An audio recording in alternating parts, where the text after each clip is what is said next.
Hello दोस्तों, मैं हूँ राधा तिवारी। गंगा सागर साहित्य चैनल में आप सभी का स्वागत है। हम बात कर रहे थे हिंदी नाटक का विकास। पार्ट 1, 2, 3 के माध्यम से हम भारतेंदु युग, उसके अनुदित मौलिक नाटक और जितने भी इम्पोर्टेंट नाटक थे हम सभी कंप्लीट कर चुके हैं। फिर हम कर चुके हैं द्वितीय उत्थान द्विवेद युग, उसके भी जितने नाटक थे पौराणिक, ऐतिहासिक, सामाजिक, सभी हम कर चुके हैं। अब बात कर रहे हैं हम तृतीय उत्थान प्रसाद युग नाटक की। जयशंकर प्रसाद ऐतिहासिक नाटककार के रूप में प्रतिष्ठित हैं। आप इसको जो है ना गोविंद पांडे वाली बुक से मैंने लिया हुआ, ये नोट्स ही है, इसमें अब फैक्ट मत छांटिएगा, इंपॉर्टेंट ही सभी है। जो चल रहा है तृतीय उत्थान प्रसाद युग ज़्यादा ही महत्वपूर्ण है, महत्वपूर्ण सभी ऐसा नहीं कहा जा सकता है। जयशंकर प्रसाद ऐतिहासिक नाटककार के रूप में प्रतिष्ठित हैं। जयशंकर प्रसाद का प्रथम नाटक 1910 सज्जन को माना जाता है। जयशंकर प्रसाद जी का जो नाटक सज्जन है उसे प्रसाद का पहला नाटक माना जाता है, जयशंकर प्रसाद का। जयशंकर प्रसाद के नाटक और उनके जो विषय हैं देख लेते हैं। और प्रकाशन वर्ष सज्जन 1910 प्रकाशन वर्ष है। सज्जन का कथानक महाभारत से लिया गया है। कल्याणी परिणय 1912। कल्याणी परिणय में चंद्रगुप्त व सिल्यूकस की कथा बताई गई है। करुणालय 1912, इसमें हरिश्चंद्र व विश्वामित्र का पौराणिक आख्यान है। प्रयाश्चित नाटक 1913 है। जयशंकर प्रसाद जी के सभी नाटक हैं। इसमें जयचंद्र के मूर्खतापूर्ण कुचक्र के कारण पृथ्वीराज का अंत दिखाया गया प्रयाश्चित नाटक में। राजश्री नाटक 1915, इसका आधार हर्षचरित तथा चीनी यात्री हेनसांग का ऐतिहासिक विवरण है। विशाख 1921, विशाख का कथानक कल्हड़ की राजतरंगिणी के आरंभिक अंश के आधार पर निर्मित हुआ है।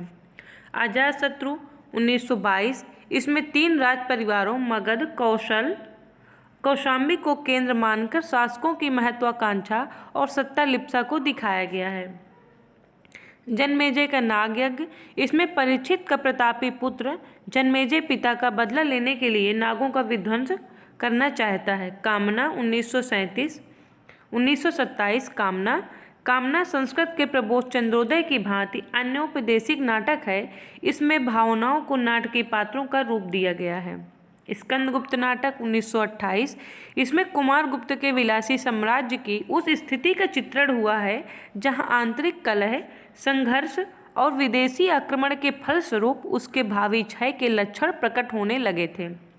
एक घूंट 1930, इसमें आनंदवादी सिद्धांत को व्यवहारिक भूमि पर खड़ा किया गया है। यह एक एकांकी नाटक है। चंद्रगुप्त नाटक 1931, इसका कथानक प्रसिद्ध है। ऐतिहासिक घटनाओं, अलछेंद्र का आक्रमण, नंदवंश का नाश, सिल्यूकस का पराभव, चंद्रगुप्त की प्रतिष्ठा पर आधारित है। ध्रुव स्वामिनी 1933, ध्रुव स्वामिनी नाटक विशाख के देवी चंद्रगुप्त के आधार पर लिखा गया है। सन 1912 में कल्याणी परिणय का प्रकाशन नागरी प्रचारी पत्रिका में हुआ था। कल्याणी परिणय का प्रकाशन कहाँ पर हुआ था? नागरी प्रचारी पत्रिका 1912 में हुआ था। चंद्रगुप्त नाटक कल्याणी परिणय का ही परिवर्धित रूप है। जो चंद्रगुप्त नाटक है इसका पुराना नाम क्या था? कल्याणी परिणय, जिसका प्रकाशन पहले 1912 में हुआ था। प्रसाद के नाटक चंद्रगुप्त का प्रकाशन 1933 में अभिनव चंद्रगुप्त नाम से किया गया था। जयशंकर प्रसाद जी के जो नाटक चंद्रगुप्त है इसका जो प्रकाशन वर्ष है 1933 में अभिनव चंद्रगुप्त नाम से किया गया था।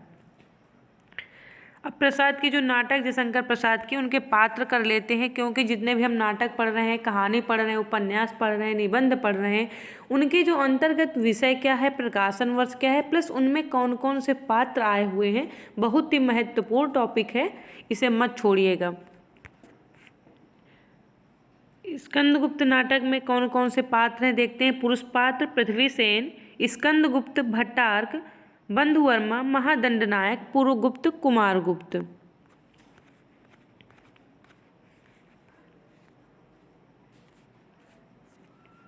अब देखते हैं स्त्री पात्र कौन कौन सी हैं।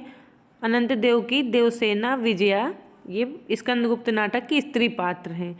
हम पुरुष पात्र प्लस स्त्री पात्र दोनों ही करते चलते हैं। चंद्रगुप्त नाटक के पुरुष पात्र देखते हैं। चंद्रगुप्त चाणक्य, सकटार, सिंहरण, आंभिक, राक्षस, पर्वतक, सिल्यूकस। कार्नेलिया, कल्याणी महिला पात्र है, कौन कौन सी हैं? कार्नेलिया, कल्याणी, एलिस, मालविका, अलका, सुवासिनी, ध्रुव स्वामिनी। ध्रुव स्वामिनी नहीं है, सुवासिनी तक है। अब ध्रुव स्वामिनी नाटक देखते हैं। जयशंकर प्रसाद जी का पुरुष पात्र है चंद्रगुप्त, रामगुप्त, शिखर स्वामी। देख लीजिए, चंद्रगुप्त 2 नाटक के अंतर्गत आया हुआ है। चंद्रगुप्त नाटक में जो चंद्रगुप्त हैं ही, प्लस ध्रुव स्वामिनी नाटक में भी चंद्रगुप्त नाम का पात्र आया हुआ है। स्त्री पात्र में ध्रुव स्वामिनी है, इसमें भी नहीं दिया हुआ है। कोमा भी है और भी अन्य महिला पात्र हैं ध्रुव स्वामिनी में। जयशंकर प्रसाद के नाटकों पर बंगला नाटककार द्विजेंद्र लाल राय तथा अंग्रेजी नाटककार विलियम शेक्सपियर के नाटकों का सर्वाधिक प्रभाव है। हो सकता है एग्जाम में पूछ ले कि जयशंकर प्रसाद के नाटकों पर किन किन लोगों का प्रभाव है, तो आप बता सकते हैं कि बंगला नाटककार द्विजेंद्र लाल राय तथा अंग्रेजी नाटककार विलियम शेक्सपियर के नाटकों का जयशंकर प्रसाद के नाटकों पर प्रभाव है। ध्रुव स्वामिनी नाटक से समस्या नाटक का प्रवर्तन माना जाता है। इसमें अनमेल विवाह, तलाक एवं पुनर्विवाह की समस्या को उठाया गया है। ध्रुव स्वामिनी जो नाटक है, इससे समस्या नाटकों का प्रवर्तन माना जाता है। समस्या नाटकों की जो शुरुआत है वो ध्रुव स्वामिनी नाटक से हुई है। इसमें अनमेल विवाह, तलाक एवं पुनर्विवाह की समस्या को उठाया गया है। अब चंद्रगुप्त नाटक के जो संवाद हैं, कथन है, गीत है, वो भी हम देख लेते हैं। कार्नेलिया चंद्रगुप्त से कहती है कि मुझे इस देश से जन्मभूमि के समान स्नेह होता जा रहा है। यहाँ के श्यामल कुंज, घने जंगल, सरिताओं की सी माला, पहने हुई शैल श्रेणी, हरी भरी वर्षा, गर्मी की चांदनी, शीतकाल की धूप और भोले कृषक तथा सरलता कृषक बालिकाएं, बाल्यकाल की सुनी हुई कहानियों की जीवित प्रतिमाएं, यह स्वप्नों का देश, वह त्याग और ज्ञान का पालना, यह प्रेम रंग भूमि भारत भूमि क्या भुलाई जा सकती है? कदापि नहीं। यह अन्य देशों की जन्मभूमि है, यह भारत। यह अन्य देशों की जन्मभूमि नहीं है, यह भारत मानवता की जन्मभूमि है। यह कथन किसका है? कार्नेलिया चंद्रगुप्त कहती है। चंद्रगुप्त नाटक के अंतर्गत की ये बात है। अगला कथन है चंद्रगुप्त नाटक से ही। कार्नेलिया सुवासिनी से ये बात कहती है कि यदि प्रेम ही जीवन का सत्य है तो संसार ज्वालामुखी है। ये कौन कहता है? कार्नेलिया कहती है सुवासिनी से। अगला कोटेशन है चाणक्य का चंद्रगुप्त से। महत्वाकांक्षा का मोती निष्ठुरता की सीपी में रहता है।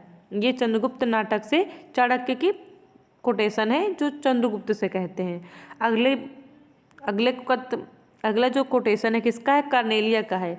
अरुण यह मधुमय देश है हमारा, जहाँ पहुँच अनजान क्षितिज को मिलता एक सहारा। फिर है सामवेद गायन है। हिमाद्रि तुंग श्रृंग से प्रबुद्ध शुद्ध भारती, स्वयं प्रभा समुज्ज्वला स्वतंत्रता पुकारती। ये सब क्या थे? चंद्रगुप्त नाटक के कोटेशन थे। अब हम देखते हैं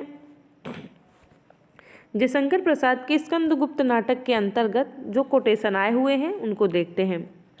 स्कंदगुप्त का खुद का ये आत्मकथन है कि अधिकार सुख कितना मादक और सारहीन होता है।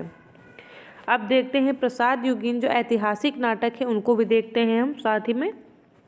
हरिकृष्ण प्रेमी का जो नाटक है रक्षाबंधन 1934, पाताल विजय, प्रतिशोध 1937, शिवा साधना 1937। चतुरसेन शास्त्री के ऐतिहासिक नाटक हैं उत्सर्ग 1929, अमर सिंह राठौर 1923। उदय शंकर भट्ट का नाटक है चंद्रगुप्त मौर्य 1931, विक्रमादित्य दहर अथवा सिंधु पतन 1933, अम्बा 1935।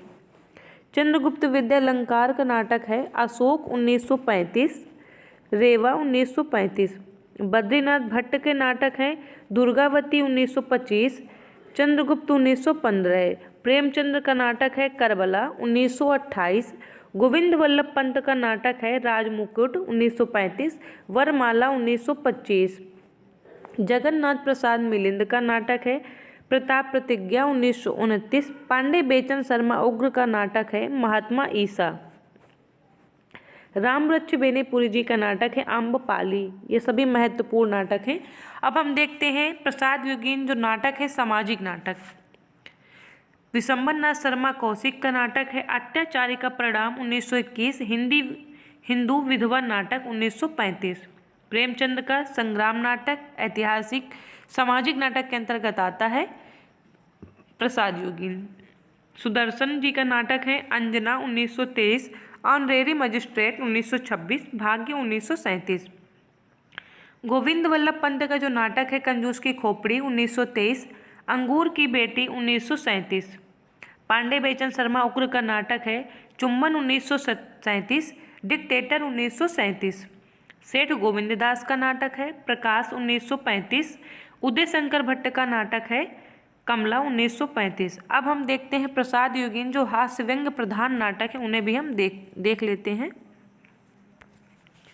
जीपी श्रीवास्तव का नाटक है उलटफेर 1918, दुमदार आदमी 1919, गड़बल झाला 1919, नाक में दम उर्फ जवानी बनाम बुढ़ापा उर्फ मियाँ की जूती मियाँ के सर 1926।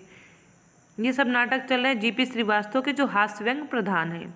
भूल चूक 1928, चोर के घर छिछोर 1933, चाल बेढब 1934, साहित्य का सपूत 1934, स्वामी चौखटानंद 1936, मर्दानी औरत 1920, विवाह विज्ञापन 1927, मिस अमेरिकन 1929। रामदास गौड़ का नाटक है ईश्वरीय न्याय 1924। आपको इस रामदास गौड़ का ईश्वरीय न्याय 1924 नाटक को सुन करके हो सकता है पूछ ले कि ये सामाजिक नाटक है या ऐतिहासिक नाटक है या पौराणिक नाटक है या हास्य व्यंग्य है। ईश्वरीय न्याय शब्द सुन के आपको हास्य व्यंग्य नहीं याद रहेगा, लेकिन इसे याद रखिएगा, बहुत ही महत्वपूर्ण है। यह हास्य व्यंग्य कैटेगरी के अंतर्गत आता है। अब प्रसाद योगिन धार्मिक पौराणिक नाटक भी देख लेते हैं। अंबिका दत्त त्रिपाठी का है सीए स्वयंवर नाटक 1918, रामनरेश त्रिपाठी का सुभद्रा 1942, जयंत 1934। वियोगी हरि का नाटक है छदम योगिनी 1928, प्रबुद्ध यामुन 1929। हरिऔध का नाटक है प्रद्युम्न विजय व्यायोग 1936, रुक्मणी परिणय 1937। सेठ गोविंददास का नाटक है 1936 कर्तव्य। किशोरीदास वाजपेयी का नाटक है सुदामा 1934।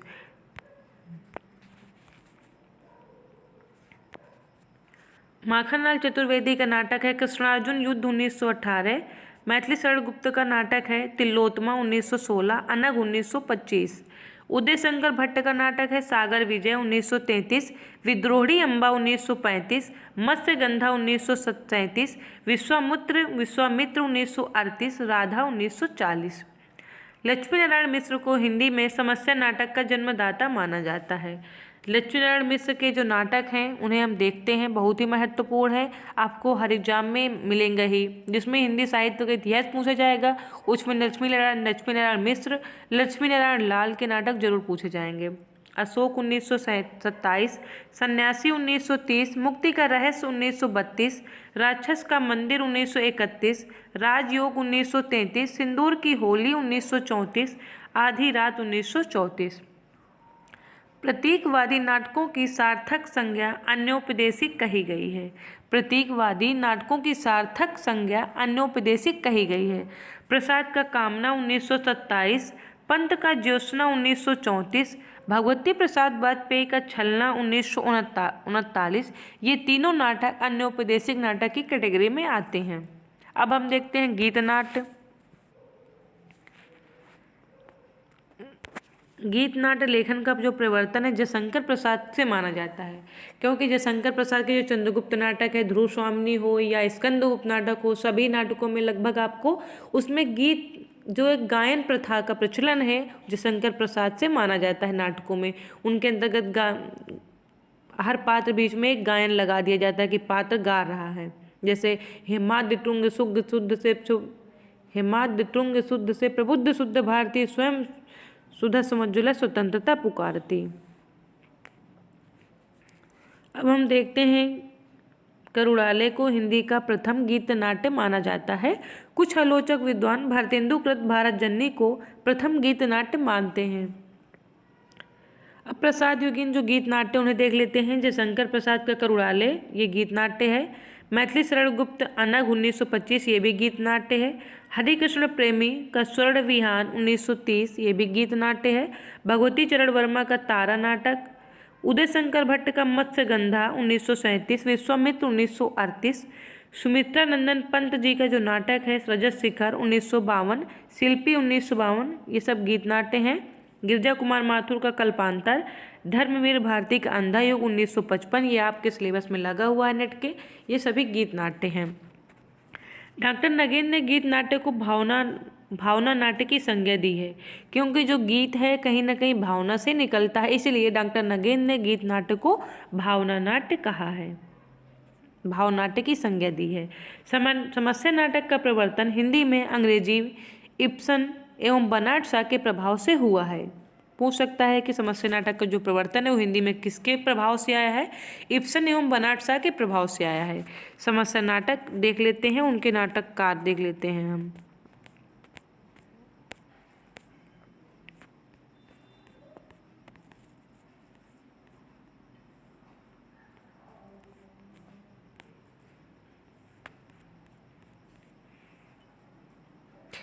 अभी के लिए इतना ही। हम समस्या नाटक अगले पार्ट के माध्यम से करेंगे। धन्यवाद, बने रहिए।